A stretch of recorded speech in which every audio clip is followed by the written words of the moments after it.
2 of this Capirote Golpe technique. Hello everyone, I'm Chris, and thanks so much for tuning in. If this is your first time watching one of my little YouTube instructional videos here. So here we go. If you haven't watched part 1, watch that. This is kind of addressing a couple questions I've received.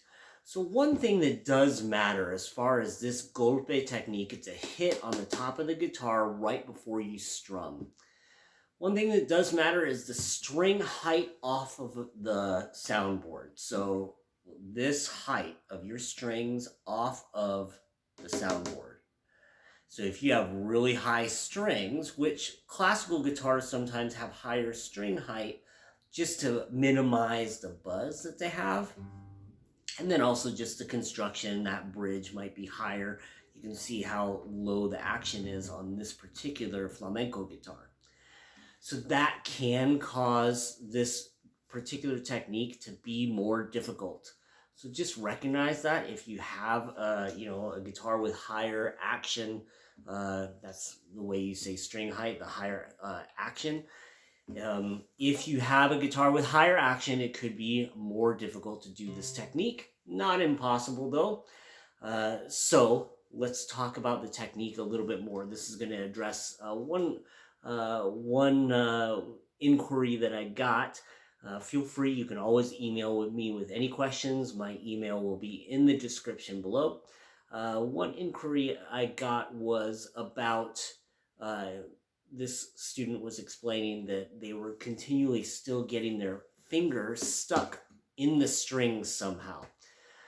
So let's address this. This is one of the challenges of this kind of format of teaching and learning, is that it's kind of a back and forth, and explaining things is kind of challenging. So bear with me in that process, but I'll do everything I can to help you out, okay? So first of all, if you watched the other video, hopefully you did, that you can either use your index or middle finger. Those are generally the way you play this technique. The biggest thing now is that you want to, if you're going to practice this, if you're brand new to it, I would get this click. So get that click, but you can see that my finger has not extended. It doesn't extend. It clicks like this. And it's not extending, meaning it's not going like this. Because if I goes like that, how am I going to do the downstroke, stroke, yeah? So I need to keep it bent. So when you practice this, get that click first and then follow through. And no, you're not going to play it that slowly, but just to make sure that you get those mechanics correct, in the correct order, without going like that. Because if you go like that, then as I try to do a downstroke through the strings, it's going to get caught. So I need to go here and then open it as I go through. So just go super, super slow, okay? Go super slow.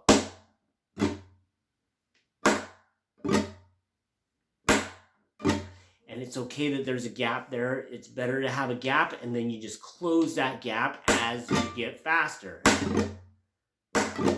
The next thing, the next tip, would be that it's like I think of these as I'm going through it. The next tip, I really should plan these out a little bit better, right? Wouldn't you think I would? Anyway, so the next thing is you're going to have a little bit of extension from the elbow. So if I bring my arm up, it's like doing curls like this. This is flexion. And doing push-ups, I'm doing extension at the elbow. So what I want to do is I want to do a little bit of extension at the elbow to help bring my hand through the string. As I mentioned in the other video, I generally use my index finger, but you can use your middle finger. But when I use my middle finger, I have my index finger out,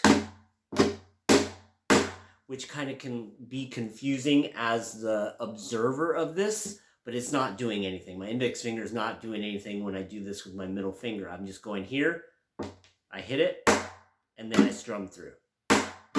And you see how my forearm is moving down towards the floor.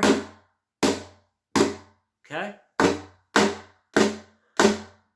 So, to sum up, make sure that just recognize that string height can make a difference.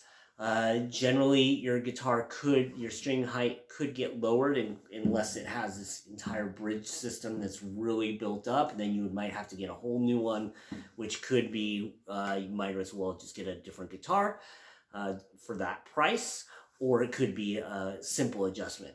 I'm not a guitar tech, so you would have to take that to somebody that would know how to do that for your guitar. Just tell them you want to manage that string height, get it as low as possible, which will have lots of benefits for your fret hand as well. It'll make it easier to play the guitar.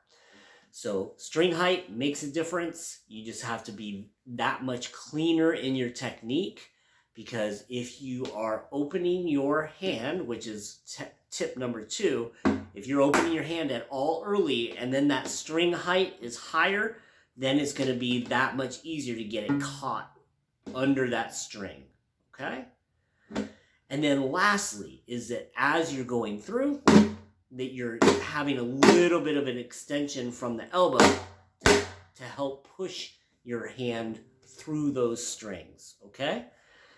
All right, so that's it. That's my next installment of this, I guess, Capirote technique. That's generally what it's called most frequently.